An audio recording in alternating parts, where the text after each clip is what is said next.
When you think of the Trump name, what words come to mind? Lying, hypocrisy, and of course, grifting. And it's not just Donald Trump who's responsible in his family for stealing and grifting all the time. Don Jr., Ivanka, Eric, and Melania, of course, are all trying to do the same. And Melania Trump, especially as of lately, of course, we have seen her sell jewelry, sell clothes, but now she has a new grift. It is her new memoir. But it's not Melania just trying to sell her memoir, sell her book. She's also selling out Donald Trump. She's doing whatever she can to make as many bucks possible off the back of this book. And we are seeing that in more ways than one. And the latest statement from Melania Trump in a video promoting her book just shows how far she is willing to go to sell it. And that includes selling out her husband and going even further. And we are going to talk about all of that in this video. But before we do, if I could quickly ask you to leave a like and hit that subscribe button if you haven't already. It really goes a long way in supporting our channel. Now, like I said, Melania is one of the best grifters in the Trump family. Now, that's certainly not a compliment because it's a terrible thing to be. But as I've discussed with how she is trying to grift off of her book, we just got a breaking news report from CNN in one of the crazy ways that Melania is trying to make money off of her name and off of her cult-like supporters from her husband. And before we get into the insane video that Melania Trump just posted, I think we have to take a look. CNN has tried to interview the former First Lady ahead of the release of her memoir, but her publisher responded with an unusual demand to CNN, a $250,000 price tag. CNN's Hadass Gold and I broke the story together today. Hadass, good to see you. So help our viewers understand from a media perspective how unusual a demand such as this is with such an incredibly high price tag nonetheless. Yeah, it's pretty simple. Most legitimate news organizations would never pay a public figure, especially the spouse of the Republican candidate for president, for an interview. Full stop. They just would not do that. Most news organizations have rules against any sort of payment to political organizations or to a candidate, so they would never pay for an interview with the spouse of the Republican candidate for president. And CNN has not and will not pay for such an interview. Now, in the past, media organizations have paid, especially when it comes to licensing photos or trying to get interviews with people who are involved in things like scandals or murders or the like. But paying for something related to politics, that in particular crosses essentially all of the media ethical boundaries. Now, a former First Lady being paid for a speaking engagement or for a book advance, that is not necessarily unusual. But Melania Trump is not just the former First Lady. She is also the spouse of the Republican candidate for president. So it is very unusual also that her team would send such a request and such a high amount for requests to a news organization. And let's be clear. Now, the publisher now says, after we reached out to them, that this was a miscommunication. But it's very clear in the conversations with CNN and in the contract that we've seen that they knew who they were dealing with, because the contract very clearly lays out that it's CNN that the contract is with and that it is for an interview. The grift really never ends for the Trumps, does it? They're doing anything they can to capitalize on their cult, to sell them out and sell to them as much as possible. And Melania Trump wanting $250,000 for an interview is absolutely crazy. But what's even crazier is thinking that she just did an interview with Sean Hannity. Did she get paid for that? I don't know. But of course, Melania will do whatever she possibly can to promote her new memoir. She's trying to sell as many copies as possible. Of course, that is her only goal. And included in that goal seems to be selling out her husband, because she's willing to say whatever she possibly can to get it sold, including publicly disagreeing with him in this clip right here. Individual freedom is a fundamental principle that I safeguard. Without a doubt, there is no room for compromise when it comes to this essential right that all women possess from birth: individual freedom. What does my body, my choice really mean?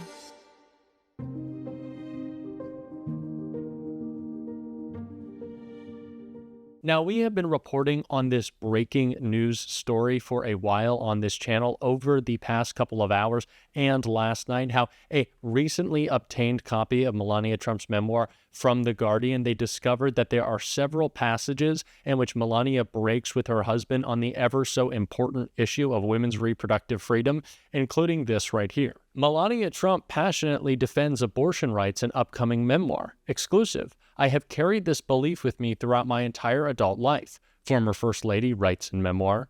In what could possibly be the most important issue in this election, Melania Trump is breaking with her husband. Now, I don't know if that will result in more Republican voters getting upset with Donald. We have seen in the past, as he tries to play both sides of this issue, conservatives come out against him because he is pretending to be pro-choice, pretending to be in favor of IVF. So I don't know if this will cost Donald Trump with those hardcore anti-choice Republicans, or if this is a scheme from Melania to try to appeal to pro-choice voters and get them to move over to Donald Trump. I don't know who in their right mind would believe the guy singularly most responsible for overturning Roe v. Wade in this world would ever change his position on abortion and not just do whatever he could to appease the right. It is baked into Project 2025, so I don't really buy that. I think this is Melania selling out her husband because all she cares about is selling copies of her book and grifting as much as possible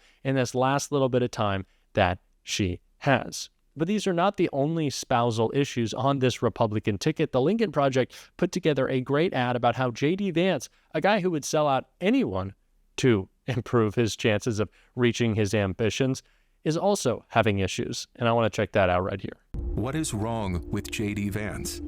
Everywhere he goes, he stirs up hate against immigrants. Who's he married to? A daughter of immigrants. He married her when he was still an anti-Trumper, comparing Trump to Hitler. I'm a never Trump guy. I never liked him. In Springfield, kids are under armed guard. Their class day photos canceled. This time, it's Haitians. Next time, it might be Indians. What kind of man stirs up hate that could turn on his own children? The kind of man J.D. Vance is. He made a fortune attacking his hometown and his own family. Now, he's hating on immigrants. His own wife's family. This isn't about politics. It's about basic decency. His neighbors and his own family can't trust J.D. Vance. Why should America? How could anyone trust J.D. Vance? As Tim Walz said during the vice presidential debate, his damning non-answer, what he didn't say when responding to a question about whether he would have overturned the 2020 election on January 6th, that non-answer was the most important thing he could have not said during that debate. This is a guy who can't be trusted, a guy who has spent his entire career lying and is only the Republican nominee for vice president because he is lying on behalf of Donald Trump. And speaking of those lies, they were called out on CNN. Doesn't always happen, but did today with a Republican representative trying to push lies about our elections. And I want to see him get shut down.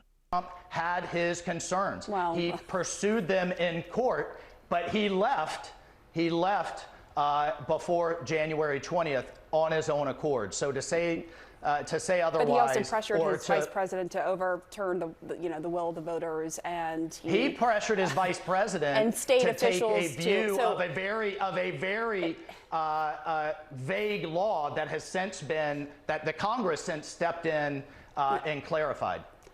Okay, no. But we did. The Electoral Count Act, Pam. I mean, the Electoral Congress Count Act did stepped not in. allow the vice president to overturn the will of the people. But really quickly, just to be clear, that you was- will commit but to a that was peaceful so transfer vague. of power. That was so vague that's why the Congress stepped in to clarify that. Because it was of what January 120-year-old 6th law. happened, and okay, but listen, will you commit to a But peaceful Pam, transfer of power? we've had protests. We've had protests that have exploded into riots all over this country, including in Minneapolis, including in Portland. So I don't think you necessarily draw the causality. But at the end of the day, yes, we should have peaceful transfer of power in this country.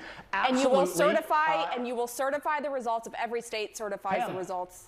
If it is a free and fair election, absolutely. What does that mean? What does a Democrats. free and fair election mean? 2020 was a free and fair election, and members of Congress tried to overturn the results. So what does that mean to you? Ask Hillary. Well, I think the host did an incredible job. We need to continue to call this out when Republicans say, of course we'll certify if it's a free and fair election.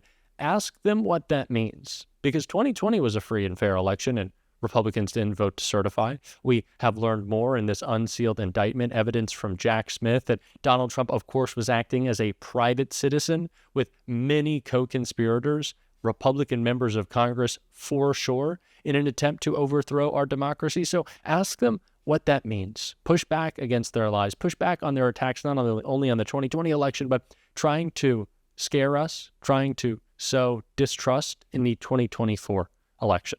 Call them out, because we're going to be doing so on this show every single day. And if you want to support that, as always, you can hit that subscribe button, leave a like on this video, and if you stuck around at the end, drop a blue heart in the comments. And going forward, I am going to be including a link to donate to the Harris campaign at the top comment of this video. Sometimes it'll be the Harris campaign. Sometimes it'll be down ballot races like Colin Allred. But let's make sure we're supporting Democrats. If you want to donate, you can. And until next time, I'll see you soon.